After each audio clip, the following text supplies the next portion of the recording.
We're a month in at this point, and already I've learned a few lessons. One, I was not as prepared as I thought I was. I mean, truly it's a no-brainer, but I just didn't think about it. Light. Aside from a few flicks of the light switch out of habit, or when I'm taking my medication, I have not turned on the lights, even when it gets dark at 5 p.m. But did I have kerosene lamps?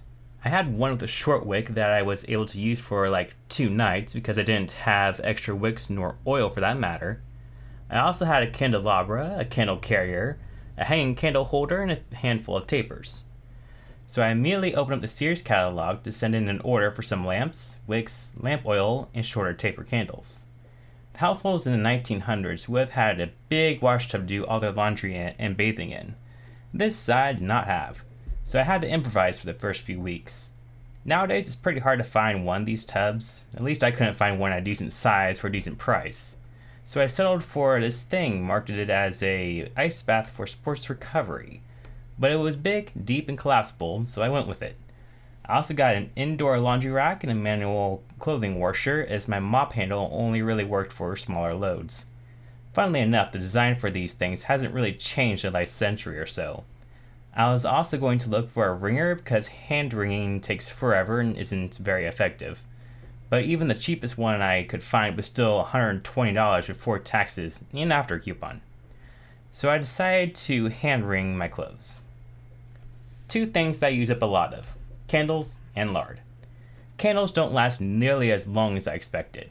I go through at least 5 a day, and I only burn them when I need to. Speaking of which, candle wax. It just materializes everywhere, no matter how careful I am. It has gotten better since I've learned to pinch out my candles instead of blowing them out, as blowing them out blows wax everywhere, but I still have find it on everything. Lard, on the other hand, I have found much more agreeable. Lard is very, very useful. Need to grease bakeware? Lard. Need to condition your cast iron? Lard. Chapped hands from washing everything all the time? Lard. Lard is particularly useful for greasing pans. I like to make bread, and I have always had trouble getting it out of the pan in one piece.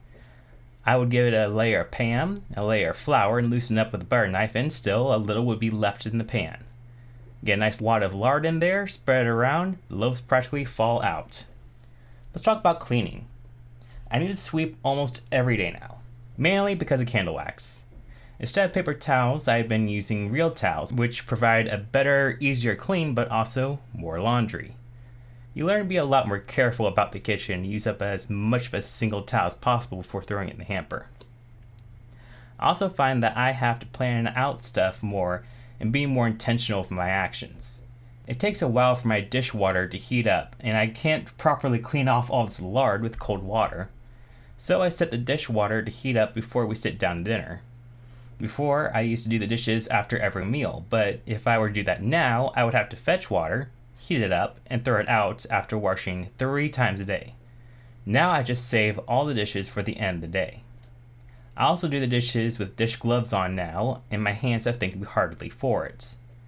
For washing my face and brushing my teeth, I have to do it in a basin. I fill up my basin with clean water, take from it a bowl of water and a cup. I wash my face, then brush my teeth. I clean off the brush in the fresh bowl of water first, spit, then rinse, throw it all in the large basin, and throw it all out together. That way I only have to fetch water once. A final thing I did not consider is just how much of our folk culture America has lost. I found that in order to really understand the culture at the time, I had to do a lot of reading, and I mean a lot. I'm currently reading up on American folk tales and songs, American anecdotes, and brushing up on some fairy tales from the Grimm brothers, as even old fairy tales and superstitions from Europe have made their way here in their own right, and I even read up on some stories and poems for children. All this to provide some background on rural folk culture and some aspects of larger American culture at the time. Stories like these inspired many works of art and fiction and deeply held superstitions. So effectively I had double the amount of reading I was intending to do this year. That of course will not be too difficult since it is one of the few things for entertainment I have at my disposal. One final thing that I've noticed is that my time doesn't just magically fly by like it used to. In the past, I would put on an hour-long or longer YouTube video while I piddled about the house or played video games.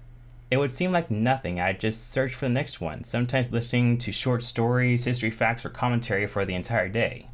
And next thing I knew, it was dark outside. Now my free time sticks around. I read, exercise, work on my crafty hobbies, etc.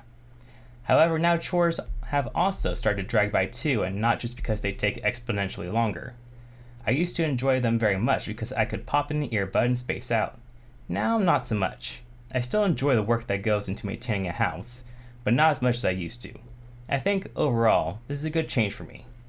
I am more present in the moment, I pay more attention to what I'm doing, and planning out tasks can receive my full, undivided attention. All in all, things are going well. I'm enjoying myself during this project, and I'm learning so much more than I thought I would already.